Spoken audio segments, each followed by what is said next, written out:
வணக்கம். சின்னதாக ஒரு அவேர்னஸ். ஒன்றுமில்லை. இலங்கை இந்தியாவில் இருந்து ஸ்டூடெண்ட் விசாவில் பிரித்தானியா வார ஆட்கள், நபர்கள், மாணவர்கள் கொஞ்சம் அவதானமாக இருக்கும்.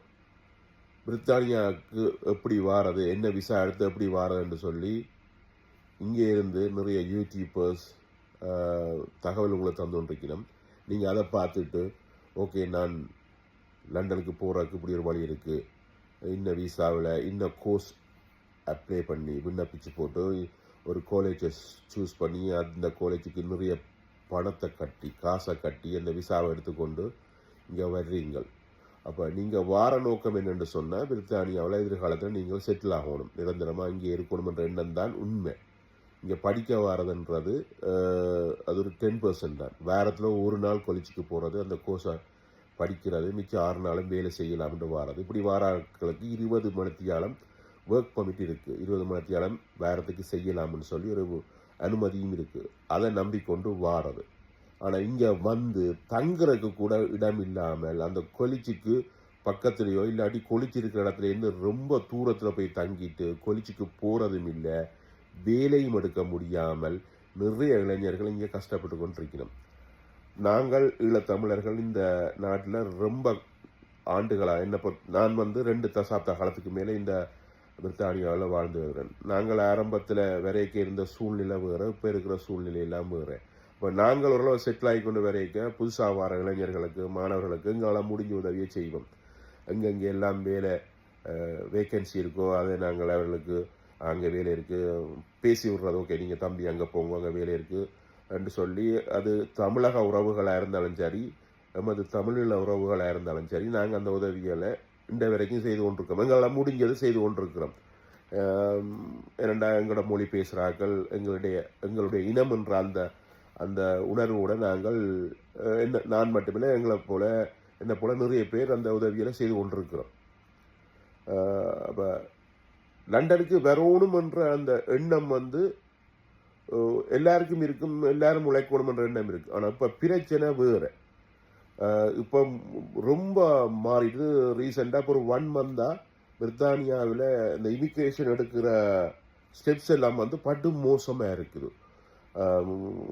அதை நீங்கள் கவனத்தில் கொள்ளுங்க. நீங்கள் இங்கே வர போறீங்கன்னு சொன்னால், ஸ்டூடெண்ட் விசாவில் வரதாக இருந்தால் உங்களுடைய இருப்புகள், உங்களுக்கு வேலை, அதாவது எங்கேயாவது ஒரு 20 மணித்தியாலும் வேலை செய்யக்கூடிய அந்த வாய்ப்புகள் எல்லாம் உறுதிப்படுத்தி போட்டு வாங்கும். அங்கே சொல்கிற ஆட்களை நம்பிக்கொண்டு இங்கே இருந்து அங்கே சொல்கிறதையும் நம்பிக்கொண்டு வராதிங்க.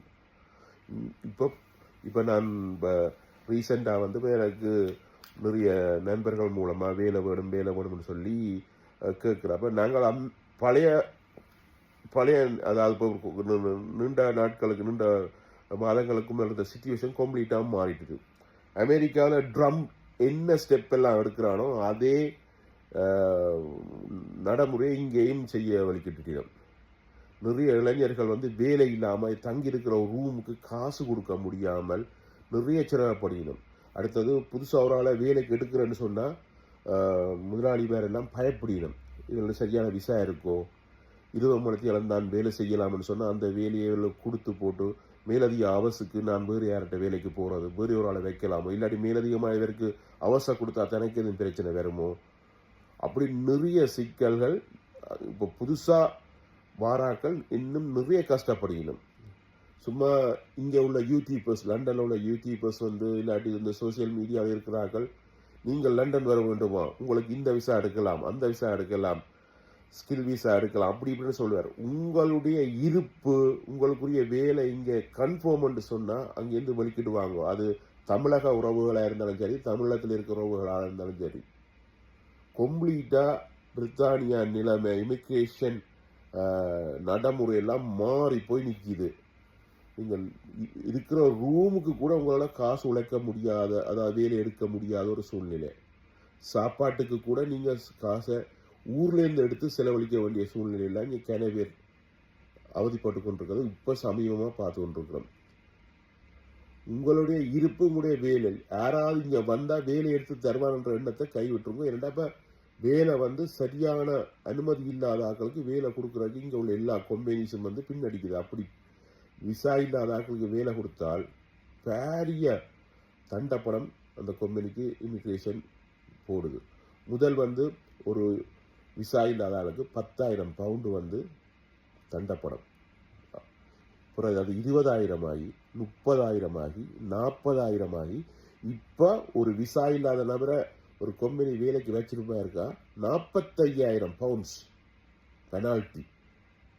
ஒரு சாதாரண கடையில் ஒரு 45,000 பவுண்ட்ஸ் பெனால்ட்டி போட்டுட்டாங்கன்னா அந்த கடையில் 40,000 பவுண்ட்ஸுக்கு ஸ்டாக் இருப்பு இருக்குமோன்றதே சந்தேகம்.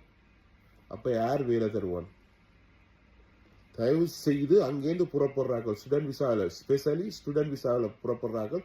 அவதானமாக இருக்கும், வந்து சிக்கி சீரழிஞ்சு போவாதீங்க. நான் அறிஞ்சு சில சகோதரர்களை தெரியணும், தனக்கு ஒரு 15,000 பவுண்ட் உழைச்சா நான் ஊருக்கே போயிடுவேன்டா, வந்த கடன் லட்சக்கணக்கில் காசை கொடுத்துட்டு வந்து இங்கே வந்து சீரழியாதீங்க. இப்போதைக்கு இதுதான் சிச்சுவேஷன். ஸ்கில் விசாவில் வாராக்கள், அங்கேருந்து வேலைக்காகவே ஒர்க் பர்மிட் விசாவோட வாராக்கள். அந்த கம்பெனி உண்மையானது கொண்டு பார்த்துட்டு வாங்க. ஃபேக் கம்பெனியை போட்டு விசா எடுக்கிற சம்பவம் நிறைய இருக்கு. திருப்பி நான் சொல்ற விஷயம் இதுதான்.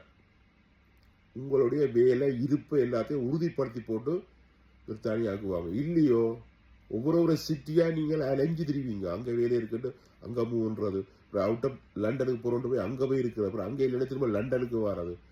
நிறைய உறவுகள் சீரழிஞ்சோன்னு தெரியணும். ஏன்னா எங்களாலே இப்போ முன்னே மாதிரி ஒரு வேலையை ரெக்கமெண்ட் பண்ணியோ எடுத்தோ கொடுக்க முடியாத சூழ்நிலைக்கு நாங்கள் தள்ளப்பட்டுட்டோம். எங்களுடைய பொருள் வேலையாத்து இது ரூம் ரெண்டு எல்லாமே எங்கேயோ போய் நிற்கிது. வந்த காலத்தில் நாங்கள் இப்படி ஒரு கிரிட்டிக்கல் சிச்சுவேஷன் நாங்கள் பார்க்க இல்லை. கவனம், அவதானம். உங்களோட பணத்தை விரயமாக்கிட்டு இங்கே வந்து துன்பப்படாதீங்க. நன்றி, வணக்கம்.